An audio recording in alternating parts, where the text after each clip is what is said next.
What's your name and today's date? Today is May 25th, 2014, and my name is Jaswinder Singh. I live in Seattle, Washington. How old were you in June 1984?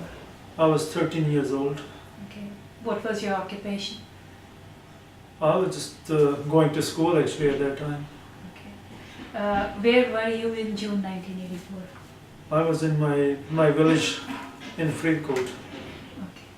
So when and how did you hear about the attack on the Barsa? At that time there was like a curfew everywhere, but there was like some periodic announcements on the loudspeaker in the village Gurdwara, and then we also were getting a little bit scattered news via radios and stuff like transistor and so forth. Okay. So what did you see or hear in your village and overall during June 1984? Well, what there was in terms of Like action, there wasn't much action, but in terms of feelings, and I distinctly remember everyone was feeling quite hurt. I remember like when the rebel soldiers came through the village. They were coming from I don't remember, but they were Sikh regiment, whether they were coming from Rajasthan or Ramgarh, I don't remember. But there was an announcement in the village loudspeaker, say because there's a soldier coming to help out in the Darbar Sahib. 6 soldiers are coming to help to fight the Indian army, and but they're running out of fuel, and so if anybody can contribute in terms of fuel, like whether it be it petrol or be it diesel, because their automobile, their vehicles they run on both kind of fuels. So everybody, like whether it was they had a little bit in their motorcycles or at their farm equipment, wherever they had a little bit of everybody brought that to the main road so they could help out the soldiers. And then I remember my father was a retired serviceman from the Indian Army, and my mom, we kind of had when we heard there was an announcement for one to help the soldiers, and second announcement was like as a village we should go as a group to help out. And so people, like whatever they had, like some people had sticks or swords and stuff, and people started to gather up, even knowing that there was a curfew and they weren't going to make it far. But there was still like a feeling of their hurt, whether even they know that there was no match with the machine guns and the tanks and stuff, but they wanted to do what they could. And my mother said that even to my father, like even she says like, I know like these sticks are no match, but we have a sort of religious obligation. There's no point of living like if this is gonna, like Harmandir Sahib was getting demolished by the tanks and cannons and stuff. And so I remember like giving my father a hug as he was leaving. We didn't think he was gonna come back.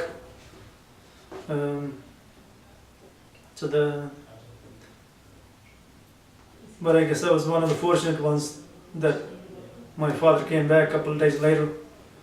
But was anybody else you knew hurt or injured or died during these protests while people were going towards the Barsa or was arrested? No, the group from my village, they did not make very far actually. They only went about 10-15 miles. This where the Sikh regiment was held up surrounded by Indian army, and they also stopped all the villagers. And there was like the Sikh army took the positions, but then there was the Babaji had a Gaushala. There's like they had like a lot of cows and stuff, and so the Babaji persuaded Sikh regiment to to put down their weapons instead of because he was afraid of there may be like more bloodshed of the innocent animals and people and as well as the army, and so they but I do not know anyone in particular that who was murdered. Where were you in November 1984? I was again in school in my village. So how did you hear about Indira Gandhi's assassination and after the violence that followed? I just heard about it again on the radio about Indira Gandhi, and we did not know about the violence till a bit later. Okay. Yeah. So what was the general feeling of people in Punjab on hearing Indira Gandhi's assassination? Actually, we were actually quite relieved. Actually, tell you the truth, we were like people were sort of a bit more as like okay, the score is settled, and. Okay, so after you heard about what happened in Delhi and rest of India, what happened to Sikhs, so what was your reaction or what did you think or feel? Well, we had been through so much few months prior to that, so there wasn't like we already had seen slaughter. I think the way I remember is like after certain pain you cannot go numb. So I think we were still like sort of that numb state where you don't feel the pain no more, and I don't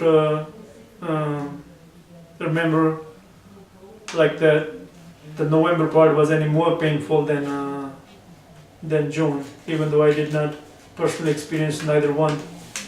But Hindu families who were like sort of fearing the retaliation, but actually whole village even comfort them in terms of like, hey, don't that nothing is going to happen to you in terms of because we don't have any kind of enmity against you.